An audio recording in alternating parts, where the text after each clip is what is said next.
Bonjour à toutes et à tous les gars, j'espère que vous allez tous très bien. Je vous retrouve pour une toute nouvelle vidéo. Aujourd'hui, super intéressant ce qu'on est en train de faire sur le marché crypto. On est venu chercher il y a très peu de temps la résistance que je vous ai partagée hier. Et on a eu une très jolie distribution qui devrait nous emmener effectuer un petit mouvement baissier. Je vais vous montrer ça. J'ai des petites inquiétudes quant à l'indice du dollar qui me paraît assez bullish. Je vais vous partager mon analyse que j'ai depuis un moment. On vient de liquider une trendline et un joli retour dans l'order block. On pourrait peut-être venir chercher les 110 points. Je vais bien sûr vous partager ça. Par contre, à contrario, on a quand même l'action d'Nvidia qui me paraît assez bullish. Et puis, je vais vous montrer ça bien évidemment. Aujourd'hui, on ira donc surtout voir Bitcoin ainsi que les marchés traditionnels. J'espère que c'est une vidéo qui vous plaira. Ça peut être vraiment intéressant pour amener de la confiance justement sur un biais et vous allez voir que c'est assez compliqué justement de s'y retrouver avec tout ça. En plus de ça, il y a une petite news géopolitique là actuellement qui peut peut-être dégénérer et possiblement nous faire repartir à la baisse sur Bitcoin. Donc on va voir ça dans cette vidéo, j'espère vraiment que la vidéo vous plaira. Si c'est le cas, n'hésitez vraiment pas à la liker, à vous abonner si ce n'est pas déjà fait. N'oubliez pas de rejoindre le canal Telegram ainsi que le groupe Telegram directement en description ainsi que de me rejoindre sur mes autres réseaux également en description. N'oubliez pas le concours pour gagner 50 $ sur BitGeek, c'est toujours d'actualité. N'hésitez vraiment pas à vous inscrire directement en description. Je vous souhaite un bon visionnage les gars, allez, on est parti.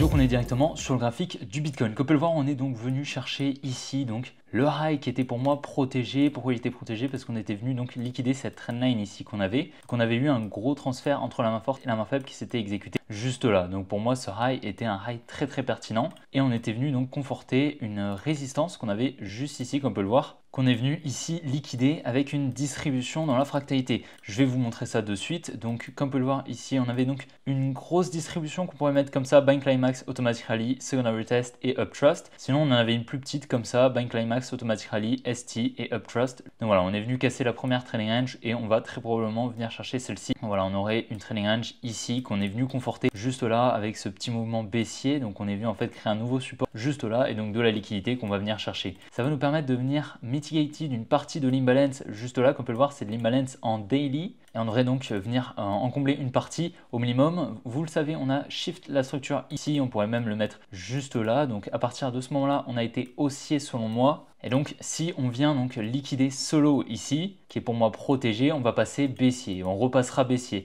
En fait, si on regarde un petit peu en H4, on est haussier depuis ici. Par contre, si on regarde par exemple en 2 jours, on est toujours baissier, ok?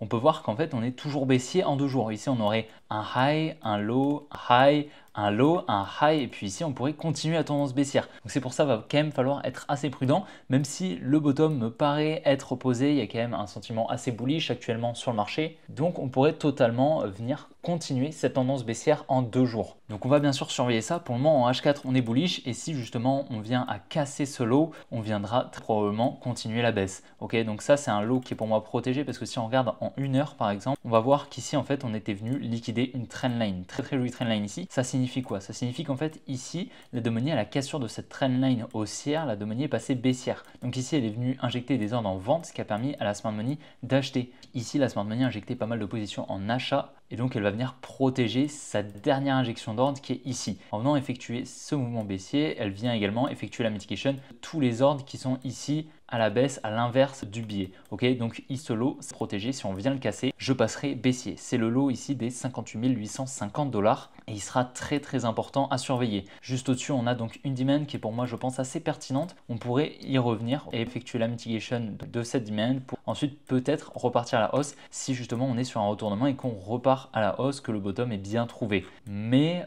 il faut quand même rester prudent parce qu'ici en fait avec cette grosse résistance on a eu assez de contrepartie pour réinjecter à la baisse et donc en fait un petit peu remplacer ce high qui était pour moi très important. En fait avec cette grosse résistance et cette jolie distribution, on pourrait continuer la baisse. Donc il va falloir être prudent, mais pour le moment je suis bullish jusqu'à ce qu'on casse, comme je vous l'ai dit, ce low. Ok, donc ça peut aller très vite et donc il faut prendre un petit peu les time frames en compte étant donné que là on est baissier en 2 jours. On sera aussi en 2 jours à partir du moment où on casse les 67 000 $. Pour le moment on est baissier, donc il va falloir quand même surveiller la lower time frame parce que vous le savez, on va d'abord shift la structure en lower time frame pour exécuter la higher time frame. La lower time frame exécute la higher time frame et donc c'est pour ça qu'on va toujours commencer à casser une structure en lower time frame, d'accord? La structure en lower time frame a été cassée ici, d'accord? Mais en 2 jours, on est toujours baissier. Là, à partir de ce moment-là, ici, quand on a cassé les 58 350, on est devenu haussier en 15 minutes, hein, je dirais en 30 minutes peut-être, voilà. Mais par contre, on est toujours baissier en 2 jours. D'accord? Parce que c'est la higher time frame qui est exécutée par la lower time frame. Donc c'est très très important à comprendre. Et cette distribution ici pourrait même nous faire venir chercher toutes les liquidités qu'on a laissées ici, qui m'avaient fait douter justement sur la continuation et la pause du bottom ici. Donc on va surveiller ça, mais on pourrait totalement, d'accord, créer une structure comme ceci, une double structure comme cela, et continuer la baisse. Donc voilà, pour le moment, je suis assez haussier, comme je vous l'ai dit, et j'attends donc un retour dans cette demand qui serait pertinent et une mitigation de cette imbalance. Et donc ce qui serait intéressant et ce que je vais surveiller, c'est donc une liquidation de cette tiers, une mitigation de cette imbalance, un retour dans la demand et un retournement pour continuer la hausse. Mais voilà, on va rester prudent et on va s'adapter à ce que va nous faire le Bitcoin. Dans tous les cas, on a gardé pas mal de liquidités pour réinjecter un petit peu plus bas peut-être, si justement on vient à effectuer un plus gros retracement. Ce qui est très intéressant sur l'indice du dollar, c'est qu'on est haussier. Actuellement, on est haussier sur l'indice du dollar, comme on peut le voir, et donc on n'a toujours pas défini un nouveau high, ok, étant donné qu'on n'est pas venu continuer la structure ici. On va attendre donc la cassure des 107 points pour définir un nouveau low protégé. Mais là, pour le moment, ce qui est très intéressant à court terme, c'est qu'on est venu donc mitigated cet order block, juste là. Donc c'était un order block initial extrêmement pertinent. On venait à chaque fois effectuer la mitigation des order blocks, hein, comme on peut le voir celui-ci. Par le suite, on est venu chercher celui-ci et là actuellement on vient chercher celui-ci. Donc c'est super intéressant et donc ce lot serait protégé actuellement à moyen terme. Et donc on vient ici liquider une trendline qu'on était venu créer avec ces deux lots juste ici. En lower time frame, on la voit un petit peu mieux. Mais donc on vient liquider la trendline en passant dessous. On vient récupérer la contrepartie et donc on pourrait continuer la tendance haussière. On a des equal high juste là, donc des liquidités. En fait, ça agit comme une résistance et donc ce serait des liquidités à venir chercher pour par la suite venir chercher la supply assez haute au niveau des 110 points, juste là comme on peut le voir. Donc ce serait assez pertinent honnêtement, on pourrait venir chercher toutes les liquidités ici. Mais par contre ça affecterait pas mal les risk-on, donc les cryptos, les indices, etc. Parce qu'un dollar fort en fait c'est moins d'argent sur les assets à risque et donc un dollar qui rémunère beaucoup. Donc c'est pour ça, un dollar fort, ça peut nous amener à effectuer un plus gros retracement, notamment sur Bitcoin, hein, c'est ça qui nous intéresse. Donc c'est pour ça, ça pourrait confluer justement avec une continuation baissière de l'order flow 2 jours sur Bitcoin. Et c'est pour ça, va quand même falloir rester prudent. On voit beaucoup mieux ici hein, cette trendline avec pas mal de touches juste là, donc franchement assez clean. Donc une récupération de la contrepartie lorsque la demanie est passée baissière ici, la demanie aurait pu donc injecter des ordres en achat juste là, venant effectuer la mitigation de la demand et continuer la hausse. Et à ce moment-là, on effectuerait une plus grosse structure comme ça et une jolie réaccumulation. Donc voilà, on va surveiller ça, mais c'est quelque chose qui est tout à fait faisable. Et ce serait totalement cohérent, on aurait donc un biais baissier sur l'order flow de EURUSD, donc l'euro-dollar, la paire EURUSD, et c'est justement cohérent avec l'order flow que j'ai depuis plusieurs mois. Par contre, le S&P, quant à lui, pour le moment, est assez haussier, bien qu'on arrive quand même dans une supply assez intéressante pour potentiellement un retournement, qui est donc cette supply juste là. On avait eu un joli rebond ici dans la demand que je vous avais partagé, puis un joli rebond ici dans la supply que je vous avais partagé.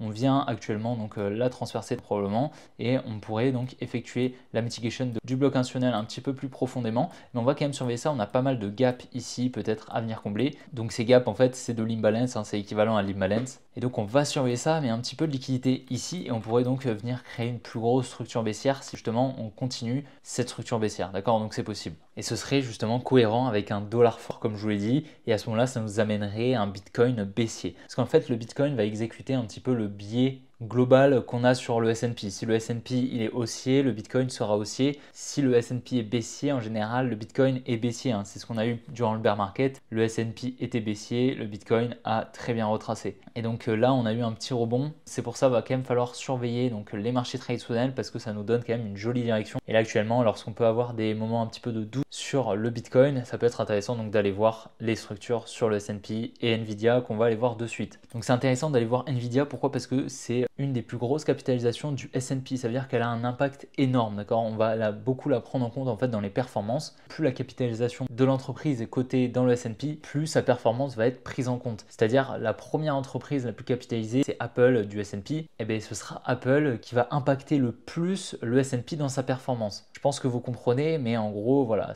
la performance est pondérée en fonction de la capitalisation de l'entreprise. Donc c'est pour ça que Nvidia est quand même très importante à surveiller, mais on pourrait arriver ici dans une supply intéressante. On aurait même celle-ci, hein, la plus petite, qui serait assez intéressante. On pourrait y revenir et donc venir liquider cette trendline si justement on est baissier. À ce moment-là, effectuer des plus bas et venir chercher cette petite trendline et les liquidités qu'on a juste dessous. On va surveiller ça, mais pour le moment, ça me paraît quand même assez bullish. Honnêtement, on revient ici donc dans une dimension higher time frame et on pourrait continuer cette hausse. On va surveiller ça, pour le moment c'est assez flou, on est potentiellement sur proche d'un top à court terme. Donc c'est pour ça va être important de surveiller tout ça, mais peut-être qu'on est simplement sur un bull trap. Dans tous les cas, pour de l'investissement spot, je vous l'ai répété plusieurs fois, garder des liquidités. Selon moi, c'est quand même une décision importante à prendre. Si justement on commence à retracer, il sera important d'avoir des liquidités à réinjecter dans le marché. Bien évidemment, je vous tiendrai au courant, on ira voir ça. Et on verra demain les autres altcoins, mais peut-être que des setups de distribution vont se dessiner. Et si on regarde rapidement le fait, on voit quand même que, comme je vous l'avais dit, hein, le bottom est pas très beau. On avait donc ce support ici.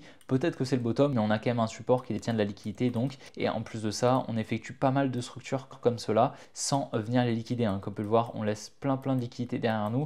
Donc voilà, va quand même falloir surveiller ça. Mais là, actuellement, on a un espèce de top en train de se dessiner. On pourrait continuer la baisse. Donc c'est pour ça qu'il va falloir quand même être très prudent dans les prochains jours parce qu'il y a beaucoup de choses qui vont se jouer cette semaine. Et donc voilà les gars, j'espère vraiment que la vidéo vous a plu. Si c'est le cas, n'hésitez vraiment pas à la liker et à vous abonner si ce n'est pas déjà fait. N'oubliez pas de rejoindre le canal Telegram ainsi que le groupe Telegram ainsi que de participer au concours de BingX pour gagner 50 $. Il y aura 3 gagnants, vous le savez. Demain, on ira voir plus d'altcoins. On n'ira pas voir les marchés traditionnels. Du coup, on ira voir plus de crypto comme on le fait d'habitude. Donc voilà, cette semaine va être décisive sur le biais à court terme sur Bitcoin et à moyen terme d'ailleurs. Très intéressant ce qu'on est en train de faire. On a peut-être eu un top actuellement à court terme et qu'en fait, on n'a pas posé le bottom. Ça va être très intéressant de surveiller tout ça. Je tiendrai bien évidemment au courant les gars, on se retrouve demain pour une prochaine vidéo comme d'habitude. Allez, ciao les gars.